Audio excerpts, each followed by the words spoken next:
Hey everybody, it's Jason Blaha here representing Jason Blaha Strength and Fitness, and our topic today is you can't biohack your way out of hard work and consistency. If you guys would though, please remember to click like down below. If you aren't subscribed or following, please do so, and if you'd be kind enough to drop me a comment down below also, I would greatly appreciate that. But let's get over to the topic. Hard work, biohacking. Look, here's the thing. I see this all the time. And people act like evidence-based people are all utilizing science. That's also fascinating too, because I find the entire evidence-based community largely does the same thing biohackers do. I see very large amounts of people who, when I see what they do, they are ridiculously, absurdly, mind-bogglingly lazy. That is almost a descriptor of most guys who call themselves evidence-based influencers. It's a reason they're still small and weak. They're lazy as F. Lazy AF. And there's tons of them. I see them with advanced degrees and stuff, and it's like, you're lazy, lazy, lazy. And that's how I describe them. And, and it's the same with biohackers. They're always looking for, well, if I just do this, I can bypass the hard work. Or they're looking for some small advantage through hypothetical, unproven pathways in the body. And it's just this fascinating thing, because no one wants to realize diet and exercise really will resolve a lot of these issues, right? So many problems that we have, health issues, other issues that we have, just literally diet and exercise, hard training, will get you through those. And I mean, I hate to say it, but look at even the data on cancer. Cancer alone, the meta-analysis on it a number of years back determined that depending upon the cancer type, because cancer is not just one disease, anywhere between 70 to 90% of cancer cases were lifestyle induced. Meaning, had a person simply lived a different lifestyle, they would have never gotten the cancer. Okay? Purely lifestyle. And that's the vast majority. Obviously, that means there are exceptions. But let that one sink in. Type 2 diabetes is 100% lifestyle induced. Okay? Let us be clear on that. You could literally diet and exercise yourself to zero chance of ever developing type 2 diabetes. Okay? Right?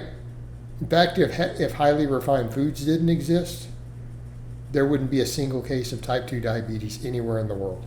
It's purely a man-made creation. Okay? So, again, everyone wants to biohack their way around things. We want to use to reduce cancers. It's like, have you tried not eating junk food?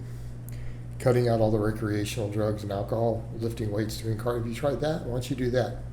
But, again, that's work. And it's the same in the gym. People are always looking for something because they just don't want to work hard. They really and truly seem to think, if I just find this right angle, if I just find the right combination of exercises, I can just not train hard. And I can just actually just come over and just do this isolation stuff.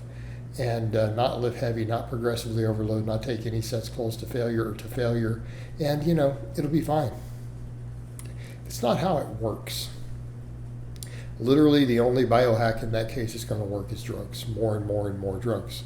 And I think people don't understand how many drugs a lot of these bodybuilders who really train like garbage use to get away with their garbage training.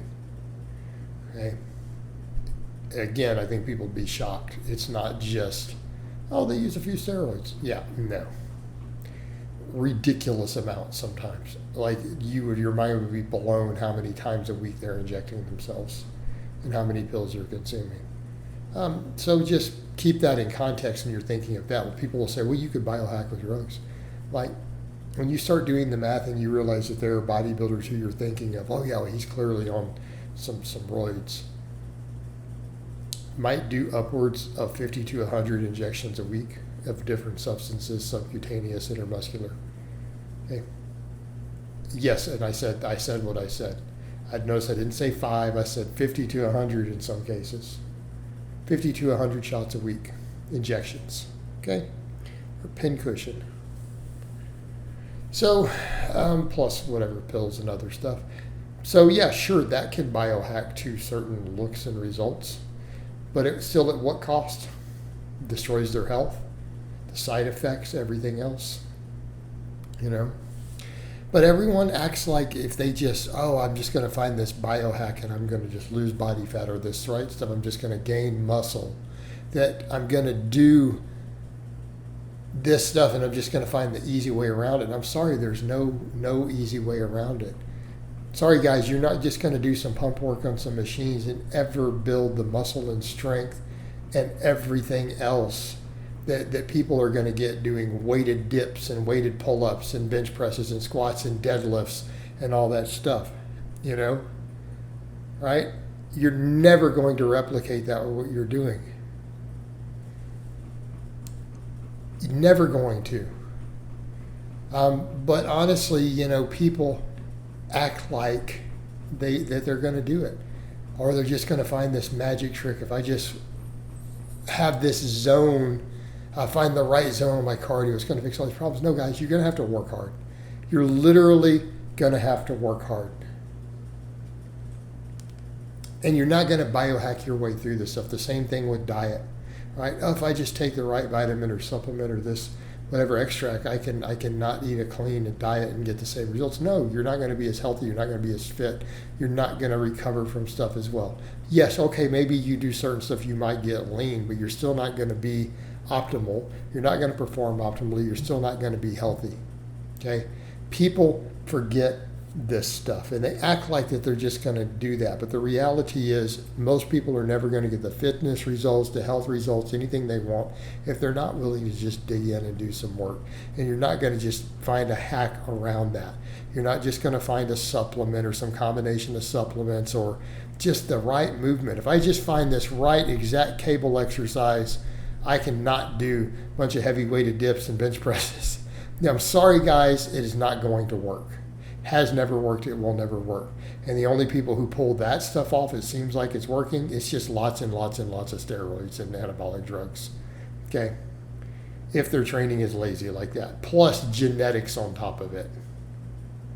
It's not going to work for the rest of you. So again, it's not just about work and doing all this stuff and eating correctly. It's about doing all of it consistently over long periods of time. Hard work and consistency are going to trump any of these hacks that people come up with. And I'm not saying you need to just train yourself into the ground. Yes, you got to have some common sense and fatigue management and listen to your body and not get overuse and inflammation or horrible form. I'm not saying to just train hard. I'm saying train smart while you do it. You know, use some sense, use again some proper fatigue management and things. But realistically, you're not going to do this. Like, people are always looking for this excuse to not work hard. And the fact of the matter is you're going to have to. And it's okay, because that's going to make you a better person with more discipline on top of it anyway.